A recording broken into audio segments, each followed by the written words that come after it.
to just lose control or sight or understanding of where he was in the sky?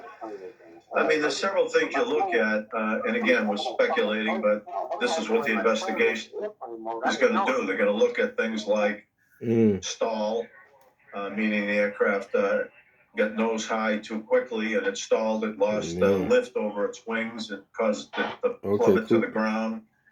Bird ingestion, knocking out two engines. There was precip in the area. There was a very low ceiling.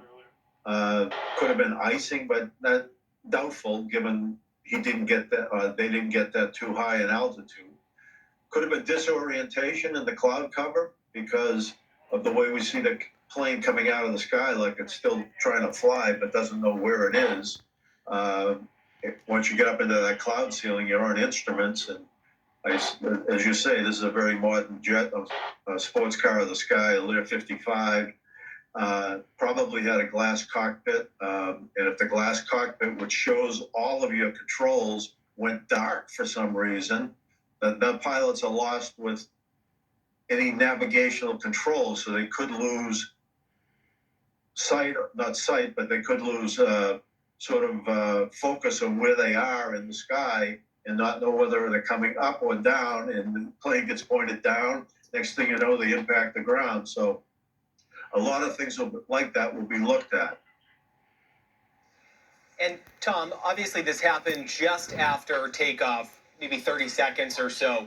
What does that tell investigators early on as they start to look into this about a possible cause here? Obviously that's what investigators are trying to figure out, but it happened so shortly after takeoff.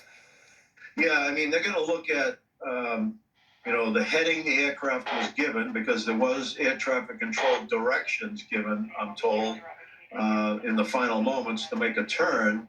And given where the plane came from out of the sky, it looks like it was almost doing a turn that was not instructed, which leads me back to this loss of control for some reason that occurred, whether it be disorientation or loss of power. So something dramatically went wrong shortly after takeoff, and that's a critical phase of flight. As you're just getting liftoff, you're making sure you have thrust, you're making sure you have directional control of the aircraft, making sure it's performing the way it should perform, and then things happen. Something happened, catastrophic failure of something to lose control and cause this to go into the ground the way it did and impact. And, 6 souls on board, and we don't know anyone on the ground may have been killed and or seriously injured, because we had 6 homes involved, I'm told, vehicles in the intersection involved. So we're not going to know that until those fires get put out and first responders can get in there and assess the damage on the ground. Tom, you talked about the disorientation because of the cloud cover, and I think back to JFK Jr.'s fatal crash in 1999, Kobe Bryant in 2020, similar circumstances. We don't know that that's what caused the failure of this flight.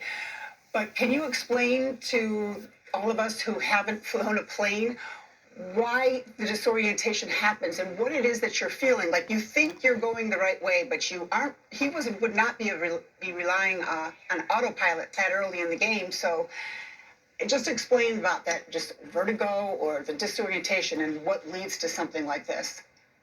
That's just it. I mean, there's no lights, there's no horizon to look at. Everything is, dark in this case, but in JFK Jr.'s case, everything was just white. It's white above you, it's white to your right, it's white to your left, it's white down.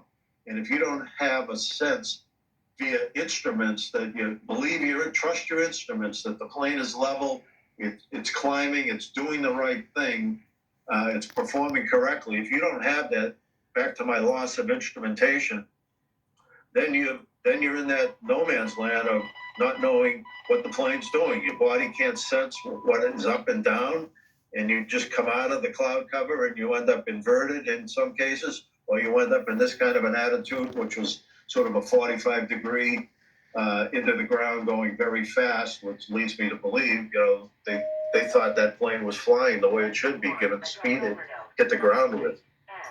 Just frightening and tragic, of course. And Tom, again, tonight, Tom Kington, former CEO of Massport Aviation Expert, thank you for your